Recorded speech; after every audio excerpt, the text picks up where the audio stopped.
ओम नमः शिवाय। शिवजी सदा सहाय। ओम नमः शिवाय। गुरुजी सदा सहाय। प्रभु चरणों में कृपा। चरण कमल की मौज को कहो कैसे अनुमान। कहीबे को शोभा नहीं, देखा ही परमान। संत कबीर ने सतगुरु के चरणों में मिलने वाले सुख का वर्णन करने से मना कर दिया था, क्योंकि उसे शब्दों में पिरोना असंभव है। वह तो केवल अनुभव ही किया जा सकता है। मुझे भी ऐसी ही अनुभूतियाँ हुई हैं। गुरु जी के आशीर्वाद ने एक नवीन बोध और उद्देश्य देकर मेरे पूरे जीवन को परिवर्तित कर दिया है। सर्वज्ञाता होने के आभास। अगस्त 1996 में एक दिन संध्या को मेरे मित्र विंग कमांडर चोपड़ा ने फ़ोन कर मुझे गुरुजी के यहाँ आने का आमंत्रण दिया। क्योंकि मैं संतों में विश्वास नहीं करता था, बहुत मना करने के पश्चात उन पर आभार प्रकट करने के लिए मैंने आना स्वीकार कर लिया। उस दिन हम नोएडा से 6 बजे चलकर 45 मिनट में गुरुजी के स्थान पर पहुंच गए। पहला अवसर होने के कारण संगत में चोपड़ा के अलावा मैं किसी को नहीं जानता था। हम 15-20 लोग समूह में बैठकर गुरुजी की प्रतीक्षा करते रहे। जब गुरुजी अपने कक्ष से निकले, हम सब ने जाकर उनके चरण स्पर्श किए। सामान्यतः ऐसे धार्मिक अवसरों पर उपस्थित भक्त ईश्वर के लिए आदर भाव से या किसी धर्मार्थ कार्यों के लिए धन दान करते हैं, पर विंग कमांडर चोपड़ा ने मुझे चेतावनी दी थी कि यहाँ पर धन कदापि अर्पण नहीं करना है। गुरुजी भेंट में केवल पुष्प या मिठाई स्वीकार करते हैं। फूल सजाने के काम आते थे और मिठाई को गुरुजी प्रसाद के रूप में संगत में बांट देते थे। चोपड़ा द्वारा मेरा संक्षिप्त परिचय कराने के पश्चात गुरुजी ने मेरी ओर मुड़कर देखा और पूछा कि मैं चंडीगढ़ कब जा रहा हूँ।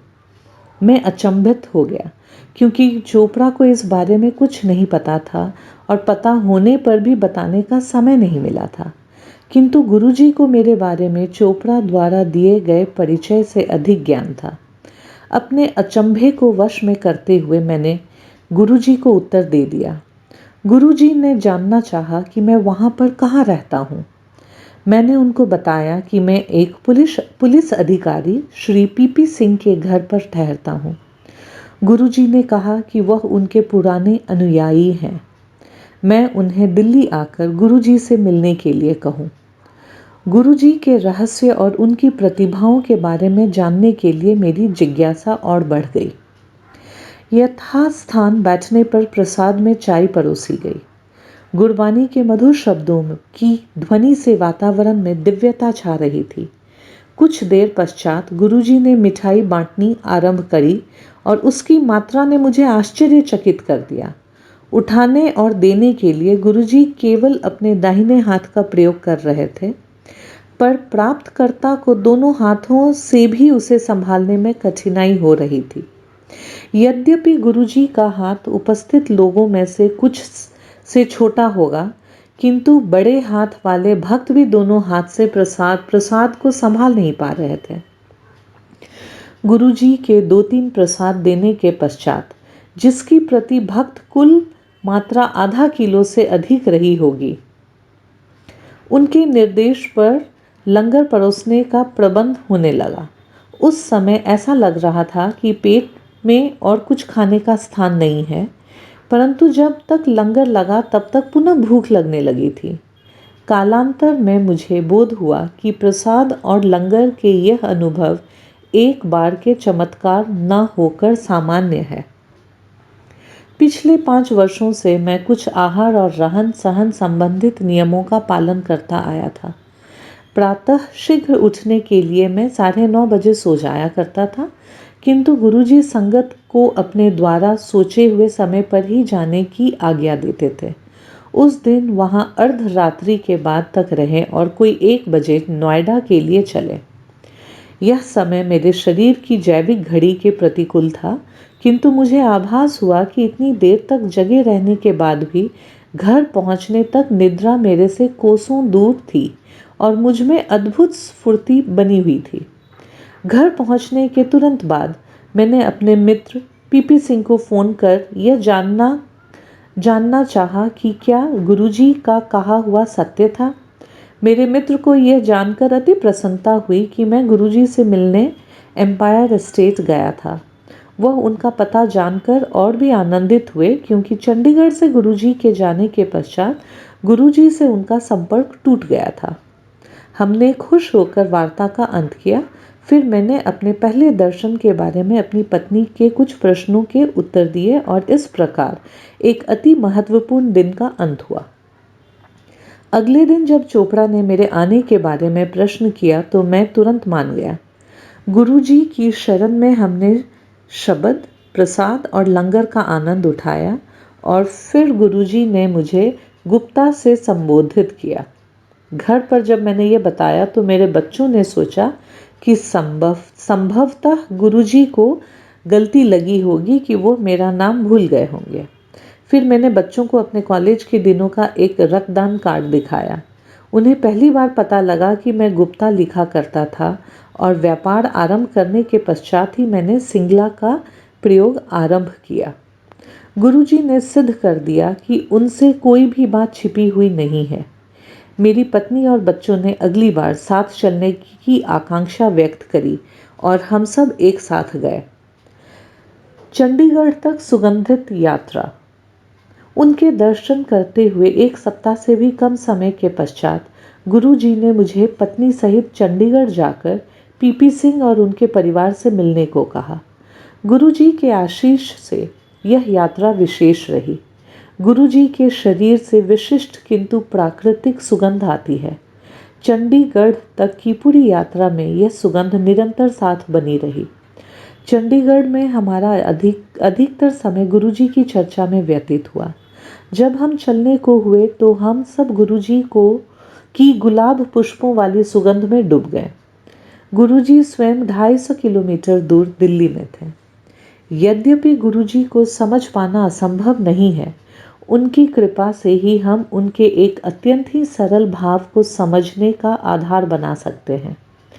गुरुजी ने जो भी मुझे दृष्टिगोचर और अनुभव करवाया है, उससे स्पष्ट है कि यह सुगंध उनकी उपस्थिति का प्रतीक है। कभी भी कहीं भी जो भी गुरुजी को याद करता है या उनसे सहायता की पुकार लगाता है, वह तुरंत उसको आश्रय देते हैं। किंतु यह आह्वान हृदय से होना चाहिए। संगत के कुछ सदस्यों को उन्होंने स्वप्न में भी दर्शन दिए हैं। उनकी इच्छा के विपरीत आप उन्हें कभी स्वप्न में नहीं देखेंगे। गुरुजी का स्वप्न कभी भी कारणात्मक घटना ना होकर उनकी वास्तविक लौकिक उपस्थिति है। अन्यथा कौन कुछ वर्ष पूर्व घटी इस घटना का विश्लेषण कर सकता है। गुरुजी मेरी आटा मिल का उद्घाटन करने निमराना आए थे। उनके साथ संगत के कुछ सदस्य भी थे। उनमें गुड़गांव के एक व्यावसायिक श्री मदन अपने परिवार सहित आए थे। उनकी बेटी स्थान देखकर चिल्ला पड़ी और कहने लगी कि गुरुजी ने ये पूरा संदर्भ उसे कई माह पूर्व स्वप्न में दिखलाया था। छोटी सी सेवा से रोग मुक्ति। किसी भी भक्त के लिए गुरु की सेवा अत्यंत प्रसन्नता, गौरव और संतोष की घटना होती है, किंतु गुरुजी के संदर्भ में उसका एक और आयाम भी है। एक बार गुरुजी ने मुझे अपने घुटनों से टखनों तक मालिश करने को कहा। उसे करते हुए मैं कितना भाव विह्वल और आनंदित हुआ, इसका वर्णन करना असंभव है। आधा घंटा ऐसा करने के पश्चात मेरे हाथ उनकी सुगंध से भर गए थे। वह सुगंध हाथों में 24 घंटे से भी अधिक समय तक रही और कुछ चमत्कारिक भी हुआ। मेरे पैरों के नीचे का भाग अकड़ा रहता था। मेरा पुत्र उन अंगों पर अपने शरीर का भार डालने के लिए खड़ा हुआ करता था और इससे कुछ आराम मिलता था। कुछ दिनों में मुझे आभास हुआ कि गुरुजी ने अपने उन्हीं भागों की मालिश करवाकर मुझे 7-8 वर्षों से चली आ रही उस तीव्र वेदना से मुक्त कर दिया था। उसके बाद मुझे वहाँ कभी दर्द नहीं हुआ है। गुरुजी जैसे दाता कृपा के अतिरिक्त जब भी सेवा करवाते हैं वह भक्त की भलाई के लिए होती है। मारुति के चमत्कार। हमारी मारुति 800 कार 12 से 12.5 किलोमीटर प्रति लीटर पेट्रोल का औसत देती थी। हर बार जब मैं ईंधन भरवाता था तो उसकी औसत की गणना करता था। कार की आरंभिक सेवाओं के अवसर पर मैं सेवा केंद्र के कर्मचारियों को उसकी औसत बढ़ाने की बात करता था तो उनका उत्तर यही होता था कि नगरों में चलने के कारण उसमें किसी वृद्धि की संभावना नहीं है। जब हमने गुरुजी के पास आना आरंभ किया तो उसकी औसत 19 किलोमीटर प्रति लीटर हो गई। यह आश्चर्यजनक था और मैंने सोचा कि मुझसे कोई गलती हुई है, अतः यह मैंने किसी को नहीं बताया। अगली बार भी यही गणना आई।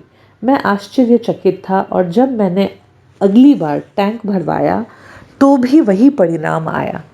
अगले दर्शन पर गुरुजी ने इसका रहस्योद्घाटन करते हुए कहा कि सिंगला क्या हुआ, 19 की संख्या में घूम गए। अब तुम्हें आभास होगा कि संतों की कृपा मनुष्य पर ही नहीं कारों पर भी हो सकती है। गुरुजी का यह कथन बार बार सिद्ध हुआ है। एक बार कार चलाते हुए मैंने देखा कि ईंधन समाप्त होने वाला है तो मैं एक पेट्रोल पंप पर मुड़ गया। पंक्ति में खड़े हुए जब मैंने देखा कि उसकी सुई स्वतः ही आधे चिन्ह पर पहुंच गई है तो मैं अत्यंत चकित हुआ। मैं बिना पेट्रोल भरवाए आगे निकल गया।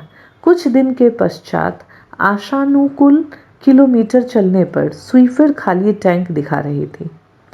पेट्रोल पंप पर मुड़ने के बाद मैं पुनः अचंभित हुआ जब सुई फिर आधे चिन्ह पर पहुंच गई। कोई 2 सप्ताह तक ऐसा प्रतीत होता रहा कि पेट्रोल पंप देखकर कार में आधी टंकी अपने आप भर जाती है। एक बार पंजाब जाते हुए यह लगा कि कार में शेष पेट्रोल के साथ हम अपने गंतव्य तक पहुंच जाएंगे, पर इसके विपरीत हम पेट्रोल भरे बिना वापस दिल्ली पहुंच गए। न केवल ईंधन क्षमता में वृद्धि हुई, गुरुजी की दया से हमारी कार की सामान ले जाने की क्षमता भी बढ़ती रही। प्रारंभ में हमें गुरुजी ने लंगर बनाने के स्थल से हर संगत के दिन भोजन लाने के लिए कहा। उन्हीं की कृपा से लंगर के सब बर्तन कार में समा जाते थे, किंतु जैसे जैसे संगत की गिनती बढ़ती गई उसी प्रकार लंगर के बर्तनों का आकार भी बढ़ा और फिर वह सब कार में समाते रहे। एक दिन गुरुजी का साधारण सा लगने वाला कथन कि क्या लंगर के सब बर्तन उसमें आ गए के पश्चात ऐसा लगने लगा कि कार का सामान रखने वाला स्थान लचीला होकर आवश्यकतानुसार बढ़ जाता है।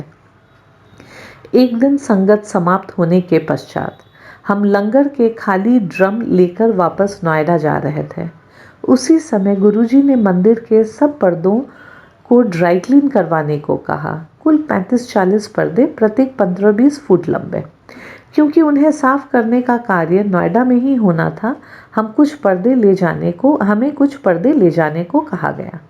हम 4 यात्रियों और लंगर के खाली बर्तन के साथ अधिक पर्दे आने की संभावना कम थी, किंतु सबको अचंभा हुआ जब इतनी लदी हुई गाड़ी में सब पर्दे सरलता से आ गए।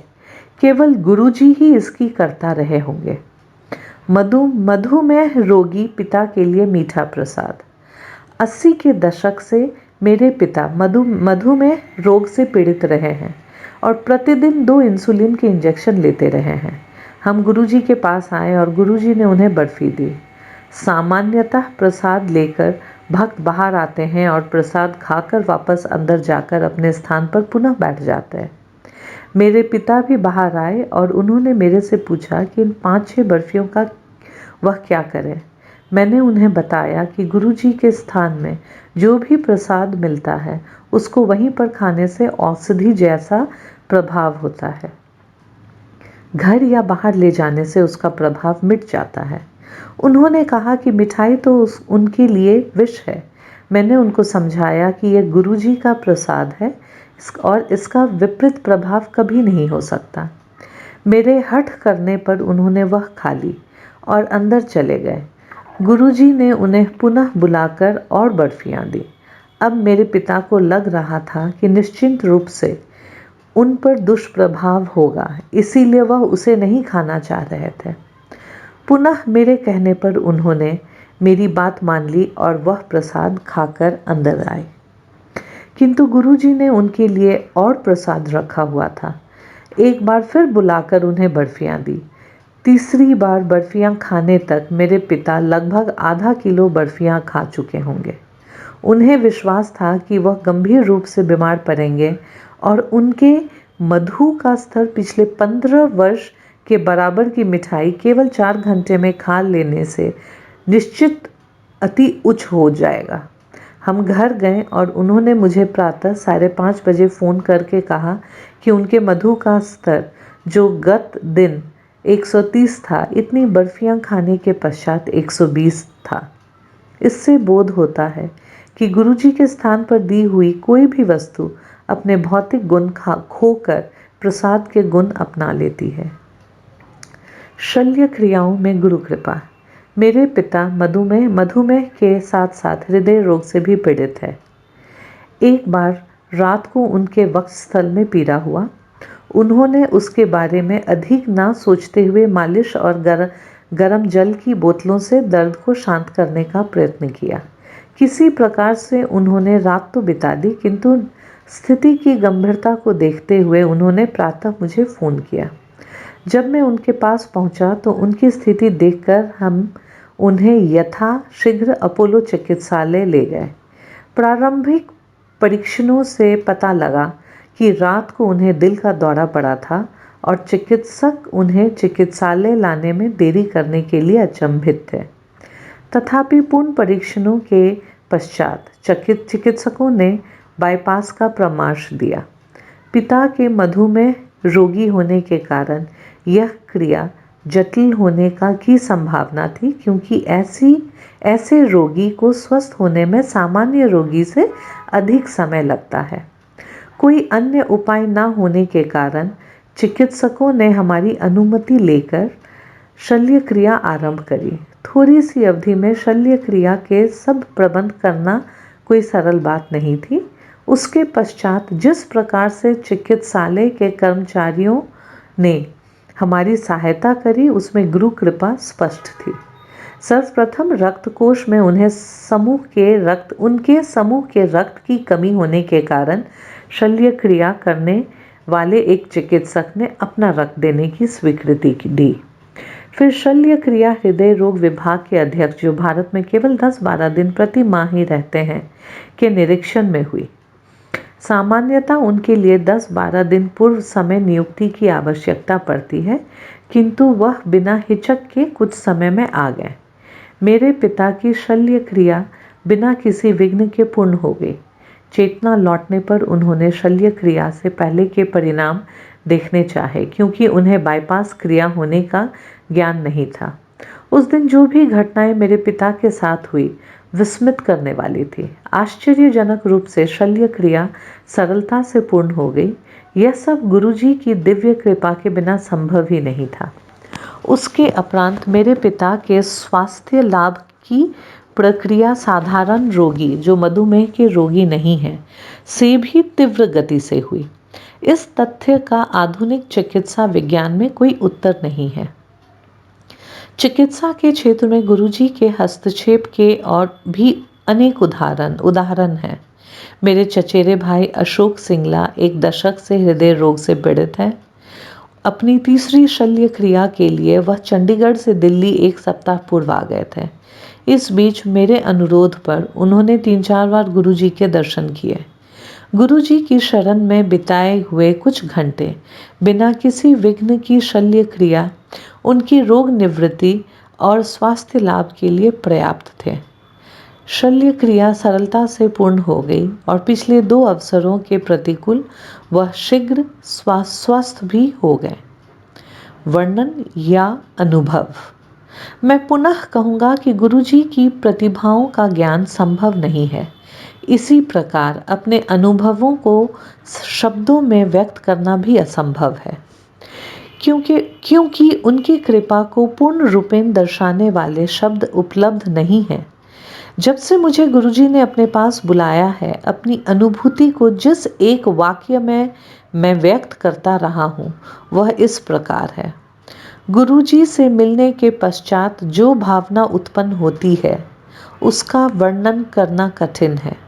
उसका अनुभव करने में ही उसका रस है। गुरुजी अपना वास्तविक रूप छिपाने के लिए विभिन्न उपक्रम करते हैं। हम केवल उनके लौकिक रूप से ही परिचित हैं और इस कारण उनसे वह प्राप्त नहीं कर पाते हैं जो वह देने की क्षमता रखते हैं। गुरुजी सब अपेक्षाएं पूर्ण कर देते हैं। वास्तव में गुरुजी वह प्रदान कर सकते हैं जो ईश्वर भी देने से पहले सोचेंगे। इस जीवन में वही प्राप्त हो सकता है जिसके बीज बोए गए हैं। गुरुजी जिसके आप अधिकारी हैं वह तो दे ही सकते हैं और वह भी जिसकी कामना आपके मन में है, किंतु यह आकांक्षा हितकारी होनी चाहिए। यहाँ पर भक्त को इस तर्क से सहमत होना पड़ेगा कि उसकी दृष्टि वर्तमान तक ही सीमित है। गुरुजी तो त्रिकाल दृष्टा हैं। गुरुजी के हाथ में अपनी जीवन नैया के डोर देकर आप सुरक्षित तट तक पहुंच जाएंगे। यहाँ पर यह भी समझना आवश्यक है कि संपूर्ण समर्पण से ही संपूर्ण समर्थन संभव है। मनुष्य योनि होने के कारण गुरुजी से आशाओं की पूर्ति की कामना स्वाभाविक है। एक बार गुरुजी की शरण में आने पर उनकी कृपा अवश्य होगी। यदि आप उनसे कुछ मांगेंगे तो वह मिलेगा और बस केवल वही मिलेगा, किंतु यदि कुछ कामना नहीं करेंगे तो वह मिलेगा जिसकी आपने कल्पना भी नहीं की होगी। हृदय रोग के लिए चना। गुरुजी के निर्देशों के पालन करने में ही सुख है। ये सर्वविदित है कि जब वह कुछ कहते हैं तो उसके लिए आवश्यक प्रावधान भी कर देते हैं। ऐसा अनेक अवसरों पर देखा गया है। मेरे एक घनिष्ठ मित्र गोयल को दिल का दौरा पड़ा था और उन्हें चिकित्सालय में प्रविष्ट कराना पड़ा था। जब मैं संगत समाप्त होने पर घर के लिए चल रहा था तो मैंने इसका उल्लेख गुरुजी से किया। उन्होंने तुरंत एक उपाय बताया जिसके लिए 5.25 किलो चने की आवश्यकता थी। जब तक हम बाहर निकलकर घर के लिए चले तो शीतकाल की चरम सीमा में रात्रि का 1 बज रहा था। क्योंकि वह उपाय तुरंत करना आवश्यक था, मैं खुली हुई पंसारी की दुकान ढूंढते हुए गाड़ी चला रहा था। 10 किलोमीटर जाने के बाद सौभाग्यवश एक खुली हुई दुकान मिली। हमने उससे 5.25 किलो चने मांगे तो उसने अपना भंडार देखकर बताया कि उसके पास केवल 4.5 किलो चने हैं। कुछ ना होने से कुछ भला सोचकर हमने वही मात्रा ले ली। चलते हुए दुकानदार से जब पूछा कि वह दुकान कब बंद करता है तो उसने उत्तर दिया कि सामान्यतः वह 10:30 बजे बंद कर देता है, किंतु उस दिन वह 3-4 महीने में एक बार करने वाले क्रिया स्टॉक की जांच कर रहा था, इसीलिए अभी तक दुकान खुली हुई थी।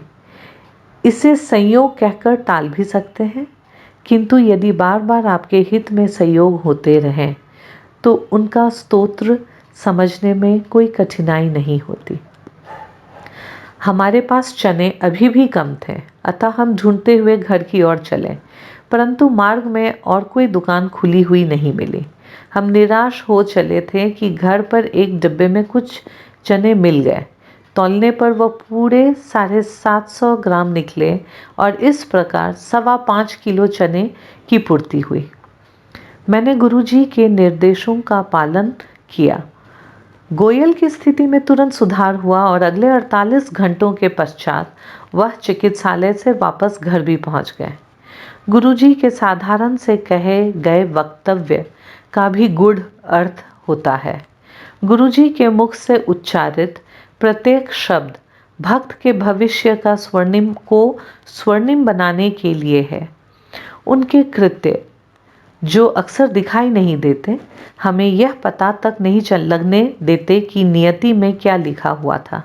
बहुत कम अवसरों पर गुरुजी पूरे भेद खोलते हैं।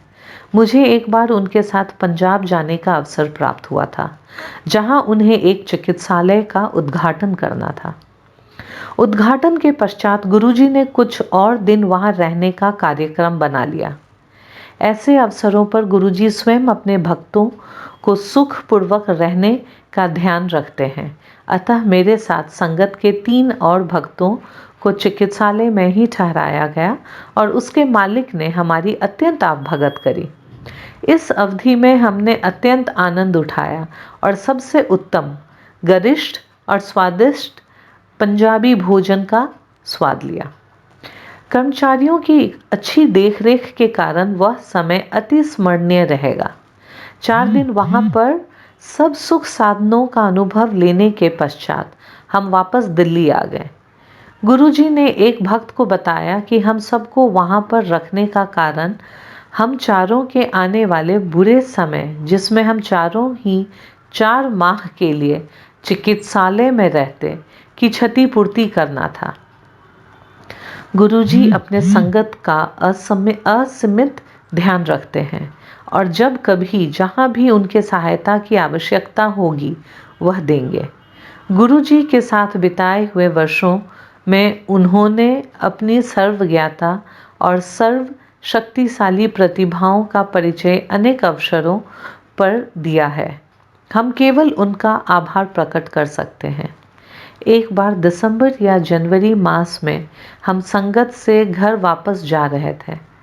मैं गाड़ी चला रहा था और अत्यधिक धुंध के कारण कुछ मीटर से अधिक दिखाई नहीं दे रहा था। 28 किलोमीटर की दूरी में से कुल 7-8 किलोमीटर चलकर अत्यंत निराश हो चला था। कार बड़ी कठिनाई से आगे बढ़ रही थी। उस असहाय अवस्था में ही मैंने गुरुजी से विनती करी और उसी समय एक कार तेजी से आगे आई। यह जाने बिना कि वह गाड़ी कहाँ जा रही है, तत्परता से मैं उसके पीछे ही हो लिया। 40-45 मिनट तक उसके पीछे ही चलते रहने के बाद अचानक धुंध कम हुई और पता लगा कि हम नोएडा पहुंच गए हैं। घर से कोई आधा किलोमीटर पहले वह बाएं मुड़ गई। इसी प्रकार से ग्रीष्म ऋतु की एक तपती दोपहर को कार बीच सड़क पर रुक गई। अत्यंत प्रयत्न करने पर भी जब मुझे उसके दोष का पता नहीं लगा तो मैंने गुरुजी को याद किया। कुछ देर में एक स्कूटर सवार आया और समस्या के बारे में प्रश्न किया। संयोग के वह एक मिस्त्री था। थोड़ी देर में समस्या का पता लगने पर उसका समाधान तो कर दिया, किंतु अभी भी उसे चलाने के लिए 2 और पुर्जों की आवश्यकता थी। उन्हें लेकर भी वो 10 मिनट में वापस आया और उसने कार सही कर दी। गुरुजी के साथ अनेक अनुभव हुए हैं। प्रतिदिन हमें अनेक छोटी बड़ी परिस्थितियों की अनुभूति होती है, जहाँ पर गुरुजी की दया स्पष्ट दृष्टिगोचर होती है। उन कष्टों का क्या कहें जिन्हें गुरुजी समाप्त कर देते हैं और पता भी नहीं लगने देते। अंत में मैं गुरुजी से निवेदन करूँगा कि वह संगत के समस्त सदस्यों को अपनी शरण में रखें और भूलों को अनदेखा कर क्षमा करें। राजेंद्र प्रसाद सिंगला, गुड़गांव। ओम नमः शिवाय। शिवजी सदा सहाय। ओम नमः शिवाय। गुरुजी सदा सहाय। जय गुरुजी।